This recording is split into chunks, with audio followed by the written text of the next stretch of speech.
Hey,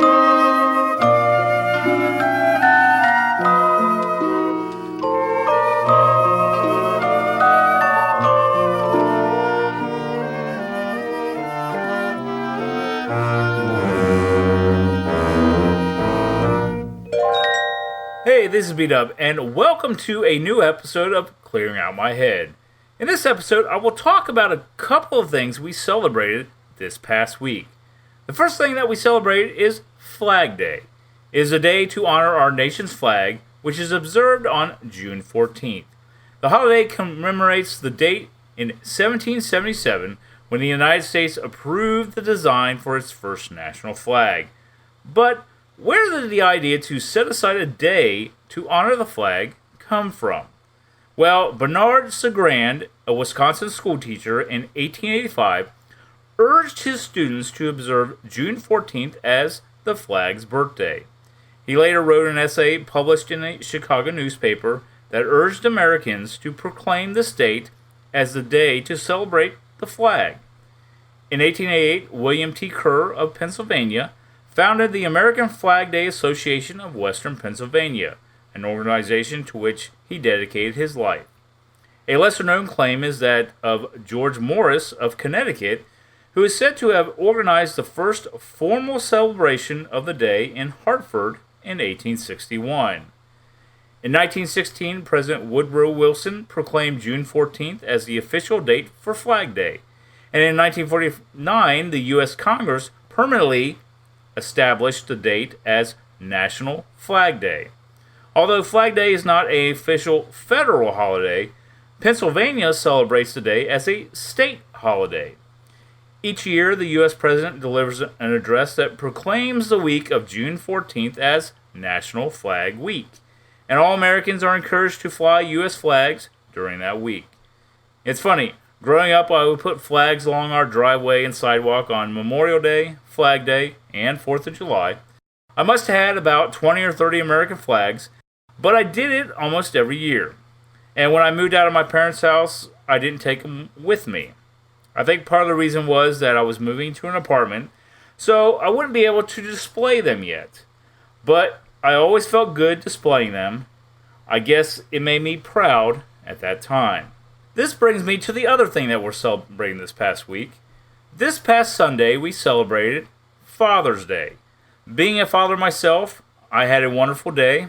I must say it was jam-packed from morning to night.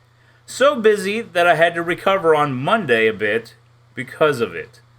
But anyway, we celebrate Father's Day, a day that at one time did not meet with the same interest or excitement as Mother's Day did. But over the years, with the support of many people, including shopkeepers and government officials, Father's Day became an official Hallmark holiday. We celebrate on the third Sunday of June. Now I'm lucky that my father is still with us. He'll be 91 in August and has had a fascinating life. At least I think he has. He was born in Seattle, Washington on August 11th, 1931. He was the third of 5 boys to my grandparents. Yes, I said that correctly. My grandmother raised 5 boys, who were about 2 to 3 years apart. They lived in Seattle until 1933 when my dad was 2. Then they moved to Houston, Texas. See, my grandfather, which I didn't know because I never was able to meet or know him, was a forest ranger for, I believe it was the National Park and Wildlife Service. So he got transferred to Houston, Texas, and the Wagner clan went with him. They lived in Houston until my father was in the 9th grade, probably about 1946. From there, they moved to Lufkin, Texas, which is about 115 miles northeast of Houston. He stayed there until he graduated and enlisted in the Air Force. While serving in the Air Force, he was stationed in Germany during the Korean War. When he came home from Germany, he was stationed at Rickenbacker Air Base in Columbus, Ohio, which is how he met my mother. And as we were always told, Mom's best friend was meeting up with her boyfriend, who happened to be stationed at Rickenbacker as well. And he was bringing his best friend or roommate, who happened to be Dad. They hit it off and was married on June 10th, 1956. And as I pointed out in my Passion episode, just celebrated their 66th wedding anniversary. Remembering all the things with Dad growing up brought up so many memories. The family vacations that we went on, Dad would always be at the wheel, driving us to our destination, wherever that would be. One thing that my father would love to do on these vacations was take pictures. He even would turn some of them into slides, and we would watch them as a family with the slide projector. During my teenage years, Dad and I may not have always seen eye to eye on things, but as a father and son, we never stopped loving each other because of it. As I've gotten older, I have learned much about my dad that I never knew, like some of the things I've shared with you here. As I mentioned, he served in the Air Force during the Korean War.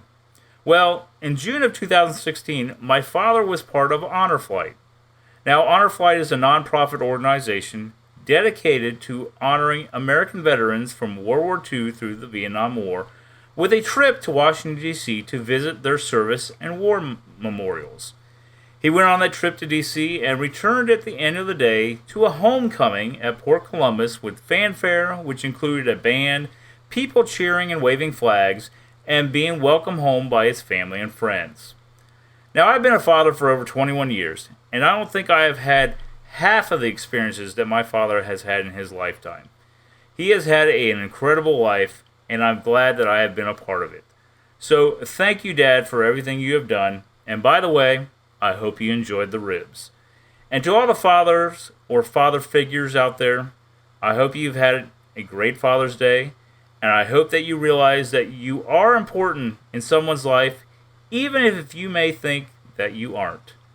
Well, I hope you enjoyed this episode of Clearing Out My Head.